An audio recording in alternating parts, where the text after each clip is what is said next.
it's the arc sine of 1 over 1.36. 47.33. How much? 47.33 degrees. Thank you. So 47, let's make it 47.3 degrees. Okay. So if the angle of incidence here is 47.3 degrees or greater, the light is going to be reflected totally back into the plane. Now, if this angle, beta here, is 47.3 degrees, how much will alpha be equal to? If you look at this triangle here, right? That's a triangle. This is 90 degrees, that's 47.3 degrees, so what must this be? 42.7 degrees, right? Because alpha plus the critical angle has to be 90 degrees, right?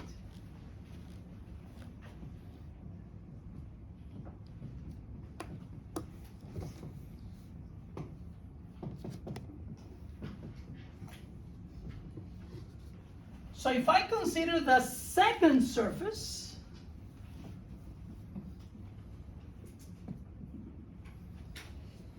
sorry, the first surface,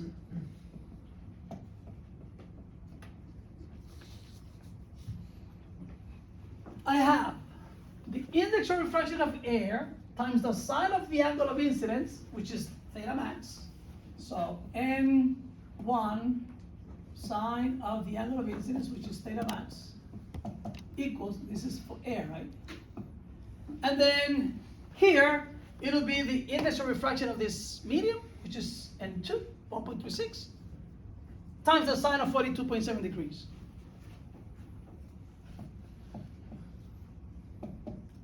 So this is 1 sine of theta max equals 1.36 times the sine of 42.7 degrees. So, well, you can get theta max from there right away. It'll be the arc sine of whatever you get from over there.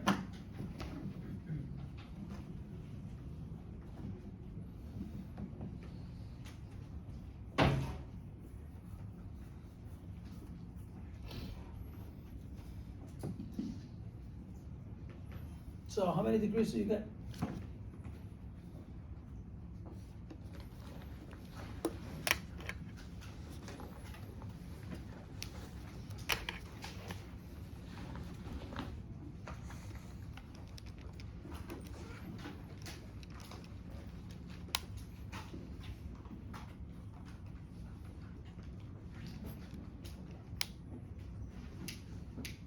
Anyone got an answer? 67. 67 degrees? Anyone else? 67.2 degrees. 67 point, 0.2. yeah, okay, so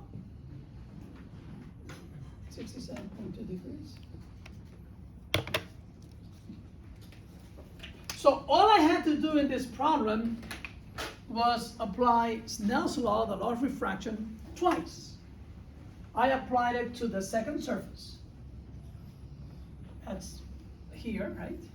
And then I applied it again to the first surface. And once I figure out this angle from geometry, I can figure out this angle. If I know that angle, I can figure out this other angle. Because I know the indices of refraction, right? What would happen if the light comes in at an angle greater than 67.2? Should we do this? So if the light comes in like this, let's say it comes in at, maybe you can help me out with your calculator, if you don't mind. Let's suppose it comes in at an angle of incidence that's greater than the 67.2. So let's make this 67.2 degrees. Let's make it 70 degrees. Suppose it comes in at 70 degrees.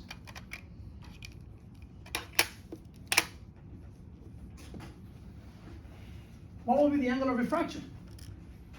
You just do 1 times the sine of 70 degrees equals 1.36 times the sine of, I'm going to call it 5. So what is 5?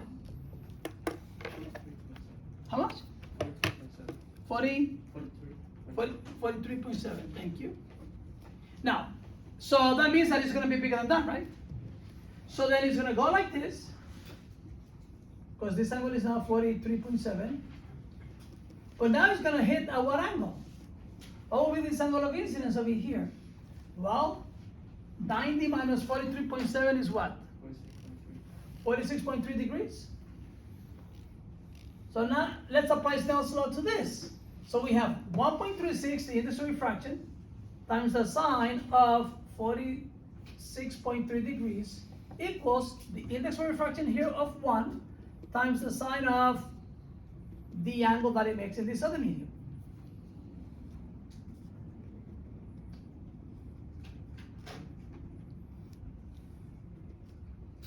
Let's call it gamma, sine of gamma. So can you solve for gamma or that angle? What do you get? 79 degrees. So it is something that, so it does come out. So if the angle of incidence is greater than this maximum angle that we calculate over here, then the light is going to come out on the sides. And some of it is going to be reflected, but some light is going to be lost when it hits the sides, the walls of this pipe. But if we send in an angle of a light ray and an angle of incidence smaller than this, let's say you can try 65 degrees, you'll find that this angle is small, and that's going to make the angle of incidence bigger than this critical angle. But if the angle of incidence is bigger than the critical angle, it's going to be reflected.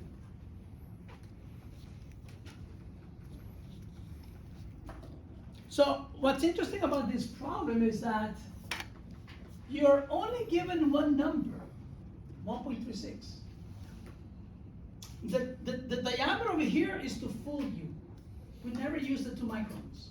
I guess that's just for you to know roughly what the diameter of one of these pipes is, but you see that and you think that you probably need to use that to solve the problem. You don't. All you need to know is the index of refraction of the medium, and you can come up with a numerical answer to what the maximum angle is, right?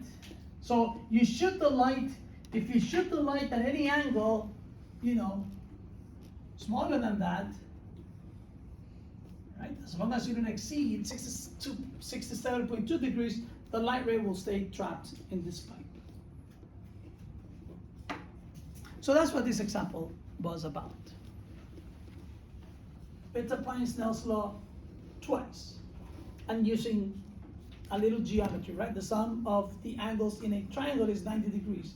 This is already 90 degrees, so therefore the sum of these two angles has to be 90. That's the only other thing that you use.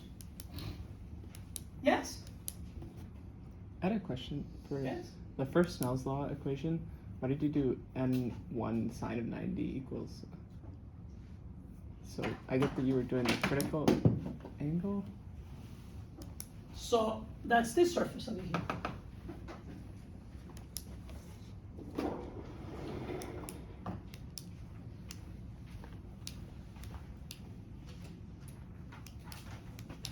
So you have, here's the boundary. N is 1, N is 1.36. You come in at some angle, that's the normal. You want this to be the critical angle, but what is the definition of the critical angle? Oh, I see. It's the angle of incidence that will give rise to a refracted ray that goes Through the surface. parallel to the surface. So what is the angle of refraction for this one? 90. This is the refracted ray. This is the incident ray. So the critical angle is the angle of incidence that gives you an angle of refraction, but the angle of refraction is, and as well as the angle of incidence, is always measured from the normal.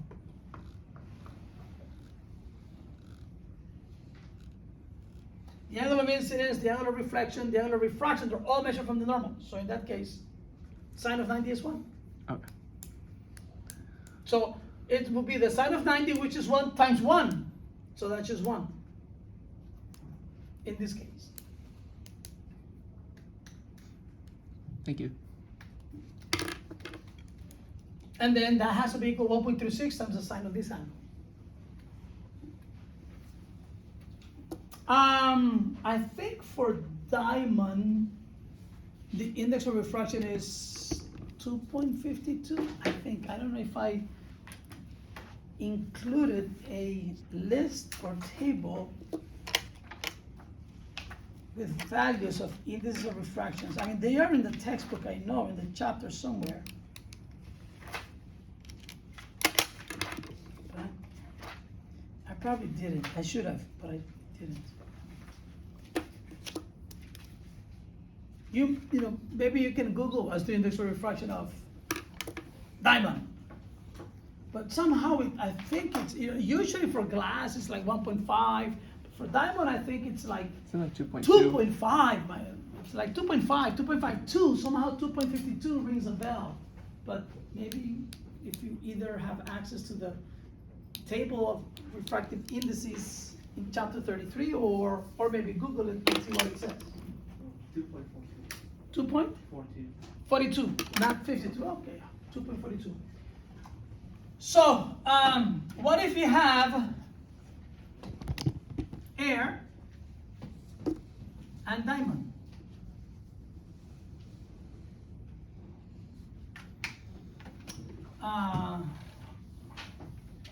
Let's see. What if you have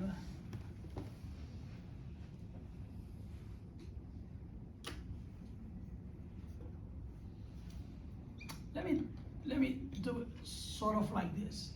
Suppose this is diamond and this is air, right? So the index of refraction here is 2.42, right? And this one, let's say it's like 1. And this phenomenon of total internal reflection only occurs when light travels from high to low index of refraction. So suppose the light comes in like this, right? That's the critical angle. And if that's the critical angle, that's the incident ray. The refracted ray is going to go like that, right? This is clearly the normal. So the angle of refraction over here is 90 degrees, right? So I can say 2.42 times the sine of the critical angle, which is this, must equal 1 times the sine of 90, which is also 1. So therefore, the sine of the critical angle is 1 over 2.42. So what is this critical angle?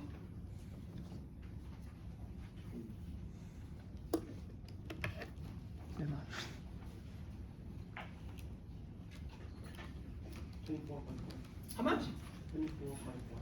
24.4. Son of a gun. In other words, if the light comes in at an angle greater than this relatively small angle of 24.4, for water is air on water, for the air-water interface, it was 49 degrees, 48.7 degrees, or so 49 degrees. So for this one, it's only 24.4 degrees. So that means that if I send light like this, right? If the light comes in like this, it's not gonna come out, it's gonna go that way. If it comes in at an angle greater than that, any one of these other angles, it'll totally be reflected. So, this is why diamonds, right, they're cut in a certain way. I don't remember the shape, but you know, it's, but you know, they kind of go like this, you know, something like that, right? And you know, you look at the diamond. Well, I don't have a diamond, you know, just, oh my goodness, look at how it shines and so on. What happens is that, you know, you have light coming in like this, right? Visible light, sunlight, light from the rooms and whatever, right? And then it goes straight through, goes straight through, goes straight through. But then look at how they cut it over here. This is the diamond, and this is air. So the normal is like this. But you know, they cut it in such a way that, you know, if this light comes in like this, it's coming in at an angle greater than 24 degrees. So therefore it'll be reflected.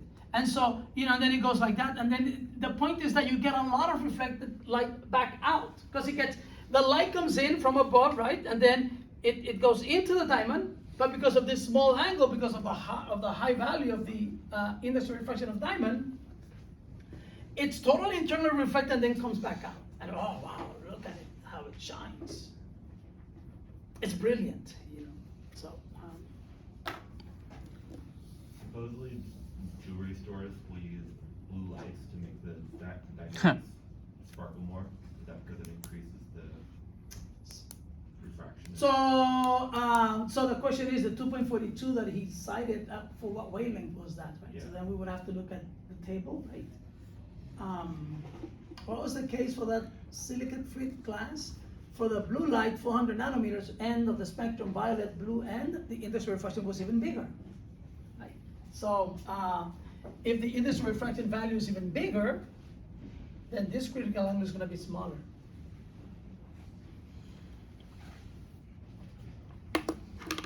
But anyway, they're very rare. They're cute to look at because they shine. They're very rare and they have a high density, and so they're very costly. Anyway, cost a lot of money.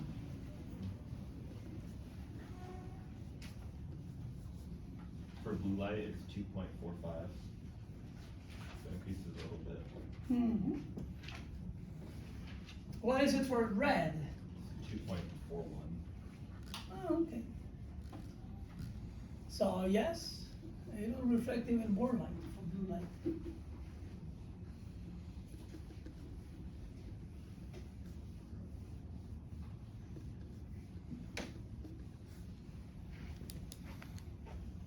In fact, in Spanish, a lot of people call diamonds a brilliant.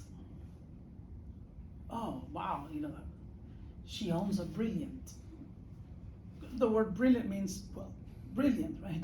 Like it shines. Well, I know we tend to say, oh, that person is brilliant, not because because the person is smart, right? You tend to use brilliant to describe someone who's smart. But brilliant is also like, shines a lot. So they call it a brilliant. Can I erase it?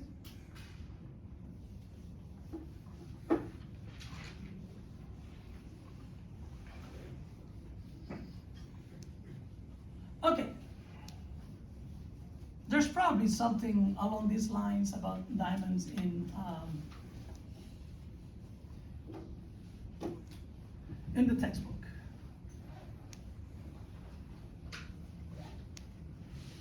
I mean, they're hard to make. You need very, very high pressure values if you wanted to make diamond. Conditions that are extreme, so they're difficult to make because you need these very extreme conditions.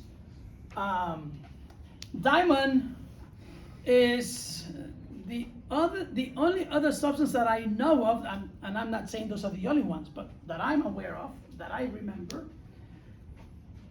that when the diamond becomes a liquid, the density of the liquid is actually of liquefied diamond is greater than the density of the diamond itself, which means that diamond floats. A diamond rock would float in the liquid diamond like ice, right? So ice and water, ice floats in water because the density of water is greater than the density of ice, right? Ice is less dense than the fluid and the water, so the ice floats on the water, and it's the same thing with diamond. Right? So it's just that to liquefy diamond you need huge pressures. So, but anyway, it's not easy to liquefy diamond. You need like really, really, really special machines, expensive. Nature does it in various places. I mean, there's some moons out there that have such high pressures, and apparently there's like liquid diamond there, a lot, like a river of diamond, kind of. It'd be nice to just go there and bring some back and But yeah, it's one of those phases that it's just difficult to conduct experiments with, because you need very, very high pressures to liquefy it. Okay, what about this other example? I didn't do too well over here in my picture. The idea here is that, I mean, this is supposed to be like that, straight, and this is supposed to be parallel to that. My sketch, I should have used a ruler to draw that, but that's something that's implied in this problem, which isn't very clear in the statement of the problem. But let me read what this problem is about. So it says, a narrow beam of ultrasonic waves reflects off the liver tumor as shown in the figure below. So this here, this thing that I shaded over here with my pencil is a chunk of liver, someone's liver. And there is a tumor inside the liver. We don't know how big it is. So, and then, and this stuff over here, right, is whatever is outside the liver. Not air, right? I mean, this is inside our body, so unless you take the liver out, then you have it in air, but this is not meant to be. And so what's used to be here are ultrasound waves. So there are many reasons why I like this problem. One is because we are going to solve this problem using Snell's law, the law of refraction, and I just want to point out that that's a general feature of waves. They don't have to be light waves, right? We learn about Snell's law and so on in the context of light shining on some surface and reflecting from the surface, right? And part of it refracting into the other side of the surface, right? So, I mean, refraction is a wave phenomenon. And so these are sound waves. These are not light waves, but we can still use the, Snell's law. And so that's one thing. These are not light waves, but we can still use the law of refraction because these are another type of waves called ultrasound. And ultrasound means what? They're just sound waves with values of frequencies that are higher than the frequencies that we humans can hear. Okay?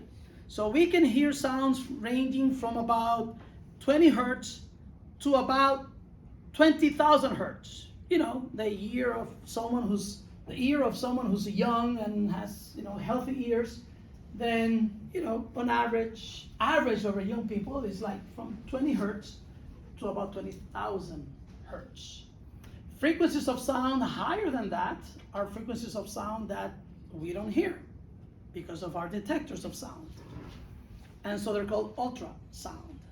In the case of light, we have detectors of light, our eyes, and we can only detect light that ranges in frequency from the values of red light to the values of frequencies for violet light.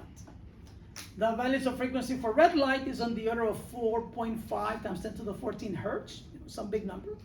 But the values of frequencies for violet light, it's like around 8 times 10 to the 14 hertz. So instead of like for sound, we can hear from 20 hertz to about 20,000 hertz.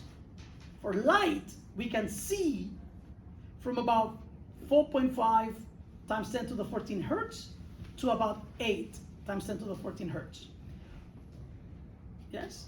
So, the end of the spectrum for light, right, at the high frequency end, is the violet. If the frequency of the light or of the electromagnetic waves is higher than the frequency of violet light, then we don't see that.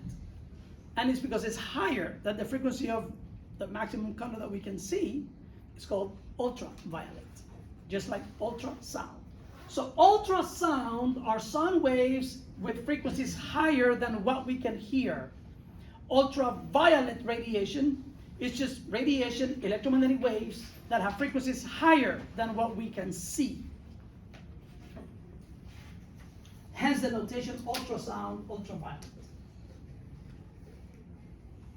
But we're told in this example that a narrow beam of ultrasonic waves reflects off the liver tumor, as you can see indicated by my blue pen over there, right? The speed of the ultrasound wave is 12% less in the liver than in the surrounding medium. So we're told that the ultrasounds enter the liver from whatever is outside the liver. They enter over here, and with an angle of incidence of 50 degrees, it goes into the liver, and it travels in the liver with a speed that's 12% less than the speed over here in the medium outside the liver. And then it hits the tumor, it reflects, and some of it goes through, but it reflects, and when it reflects, it comes out over here from the liver, back into the medium that surrounds the liver.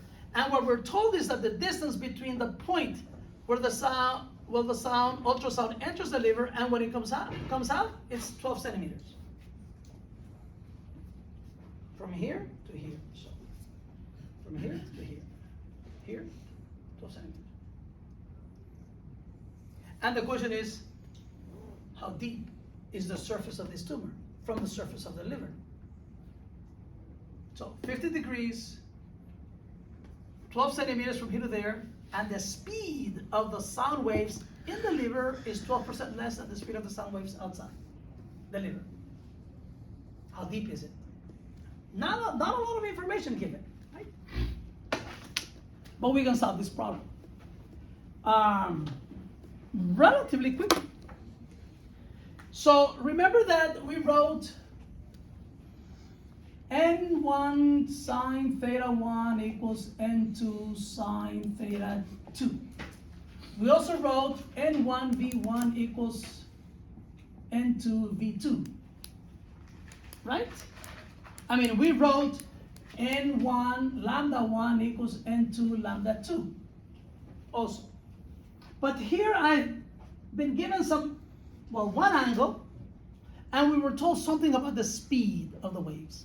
So I'm just going to think of these two. What if I divide them? Then this cancels that, and this cancels that, so I can get right away a relationship between the angles that the waves make with the normal and the speed of the waves in the two media. So I'm just going to use that to solve this problem. And as you'll see, a little geometry. So what do we have here? We have, so this is example number 2, chapter 33. So we have this. This is the medium that surrounds the liver. I don't know what that is. I mean, stuff. Should I call it medium 1? And the medium number 2 is the liver. What I am told is that the speed of the ultrasound waves in the liver is 12% less than the speed of the waves in this medium. So if the speed of the waves in this medium is V1, what will be the speed of the ultrasound waves in the liver? 88%, right? Because if it's 12% less than what it is outside, it's 88% of V1, which means 0.88 V1. Right? We're not given any specific values for the speed, only that when the ultrasound waves travel in the liver, they travel more slowly than the waves, travel right before they get into the liver. And we're told now, let's do this, that the wave comes in like this, right? And the angle of incidence is 50 degrees. And then given that the ultrasound is going to travel, let's say this is, fast. Is this faster or slower? Slower, because it's only 88%, right? If it travels more slowly, will the waves refract towards the normal or away from the normal? Towards the normal. So then I'm going to draw something like this. And then, can we figure out this angle? I'll just call it theta, using this formula. So medium number 2, this is like the liver. So what am I going to say? Sine, in medium number 1, the angle is 50 degrees. The speed of the ultrasound in medium number 1, I don't know, we're just going to call it V1. And then sine of the angle that the ultrasound makes inside the liver, which I called it theta, divided by V2, the speed of the ultrasound inside the liver, which is 0.88 V1, whatever V1 is. The nice thing about it is that I can cancel the speeds, right? So the sine of that angle theta, the angle of refraction of the ultrasound waves in the liver, will be 0.88 multiplied by the sine of 50 degrees. So now you can tell me what this angle of refraction is inside the liver. 42.4. 42.4 degrees? That's what I got. Thank you. Okay, so maybe I'll redraw this a little bit so it's easier to see. So let's say the sound wave is coming like this. And this is 50 degrees, right? That's the normal. And then it'll bend towards the liver, towards the normal, right? And then it's gonna hit the tumor over here, right? But we found that this angle over here is 42.4 degrees, right?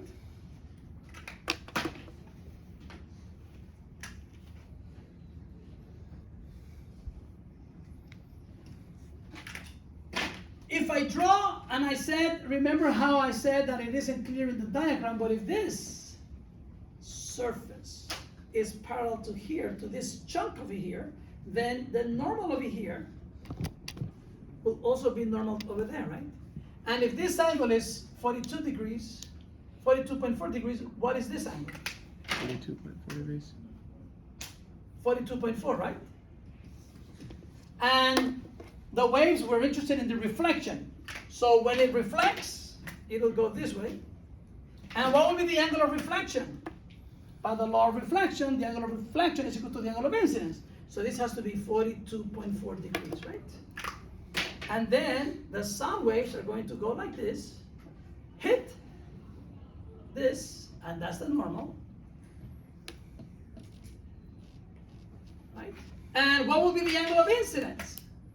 42.4 degrees. 42.4 degrees. And then, when they travel into this medium, where they're going to be traveling faster, will the sound waves bend towards the normal or away from the normal? And by the way, can you see right away what this angle is going to be? 50 degrees. It has to be 50 degrees. So now if we do a little bit of geometry, if you consider this triangle, for example, this one,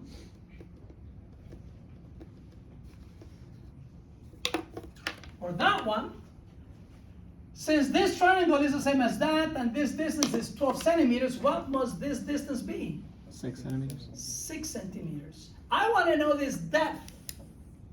Let's call it D. What if I take the tangent of this angle over here?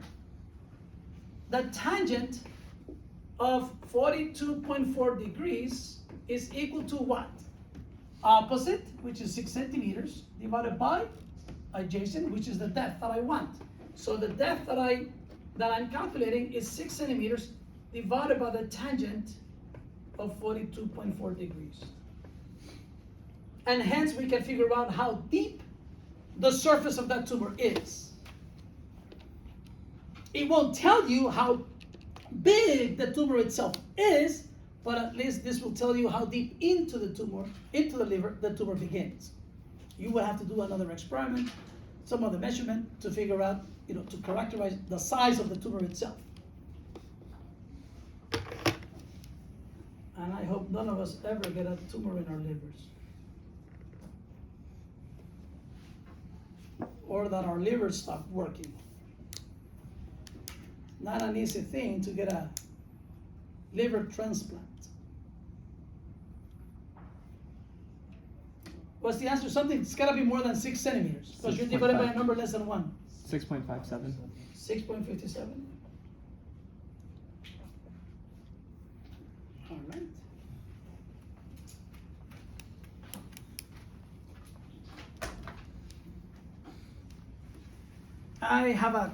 I have a niece who,